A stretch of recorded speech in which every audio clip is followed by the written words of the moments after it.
Andiamo a chiudere la nostra pagina informativa con Claudio Boaro, portavoce del Fronte Friulano.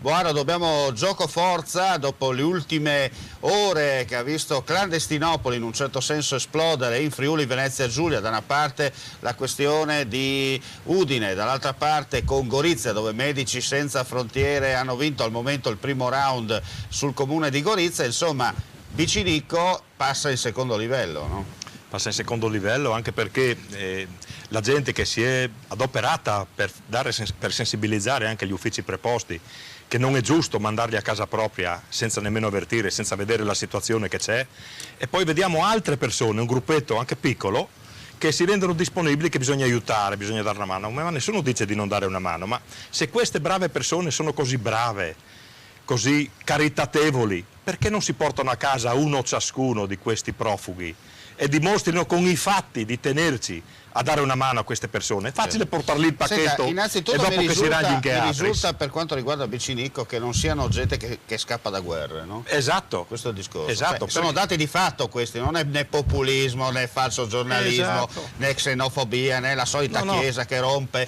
e non va a vedere quello che succede. Alzate le chiappette, anche certi organi vicino al prelato, alzate le chiappette dalla sedia, dalla vostra, invece di dare sempre le benedizioni, andate sul territorio a vedere cosa combinano i vostri ambasciatori, perché non portano penna, ma i risultati si vedono. Condivido pienamente, anche perché, dico di nuovo, non è possibile fare i buonisti portando le scarpe, portando il pacchetto con il mangiare, non è quello dare una mano, portateveli a casa, a fargli il letto, a lavarli, a stirarli. Certo, lo Stato vi dà soldi. Mandate il marito a lavorare mentre lo mantenete a casa, a guardare in giro con lo smartphone. Lo Stato Questa vi dà è la realtà. Avete una casa sfitta, lo Stato vi dà i soldi. Avete una casa sfitta, voi portate a casa il Vergognoso, clandestino, lo Stato vi dà anche i soldi. Meglio di così. Vergognoso e basta, non posso dire altro, perché questa non è una protesta contro i profughi, è contro i politici che dimostrano di non saper quelli che ci venirne mangiano fuori. dietro. Sono senza progetti, hanno progetti solo per loro stessi e per i loro amici. Ma soprattutto, mi permetta, anche nei confronti di quelli che stanno muovendo questo carrozzone chiamato Clandestinopoli, dove sono solo bravi a mangiare, cioè inzuppare il biscotto nel latte,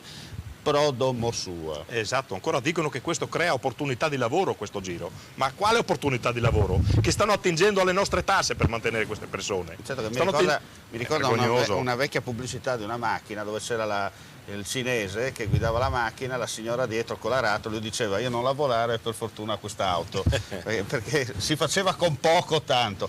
Ma al di là degli slogan eccetera, secondo me bisogna cambiare completamente tutto, no? Lei mi dirà, c'è da fare i lavori socialmente utili, visto che i friulani non vogliono fare i lavori socialmente utili. Porto un esempio, usiamoli per i lavori socialmente utili. I comuni stanno spendendo fior di quattrini adesso per lo sfalcio dei fossati, i cigli della strada.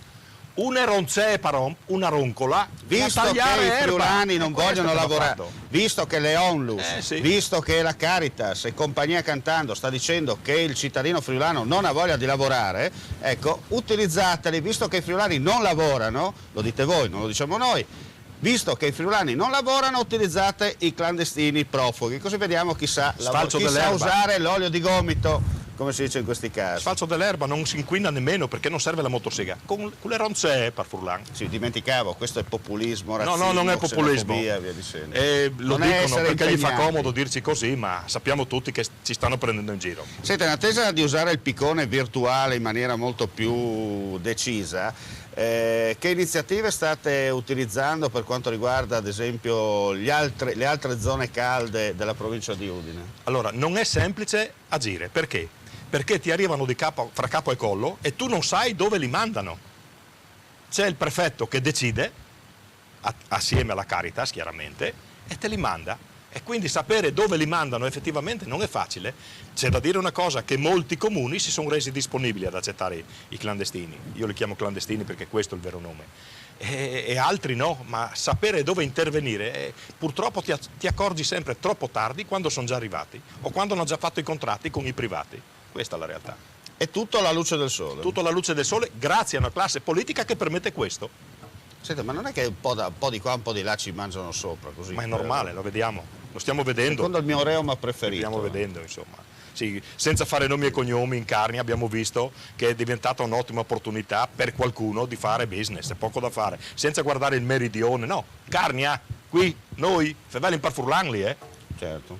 Insomma, il temporale sta arrivando, ma la bufera si è già concentrata sul territorio e siamo certi che nulla di buono ci sarà all'orizzonte. Esatto. Perché come sempre in questi casi, grazie agli europei di calcio da una parte, che depistano la mentalità del calciofilo nostrano, si faranno le cose così a umma. Chi chiaramente come noi ha il coraggio di dirle senza nessun problema le cose viene tacciato di xenofobia, populismo e razzismo e cose varie che non possiamo dire a livello televisivo, ma mi lasciamo immaginare, visto che siamo nella libertà in una repubblica delle banane, dove un articolo X prescinde questo: libertà, democrazia e pensiero. Grazie.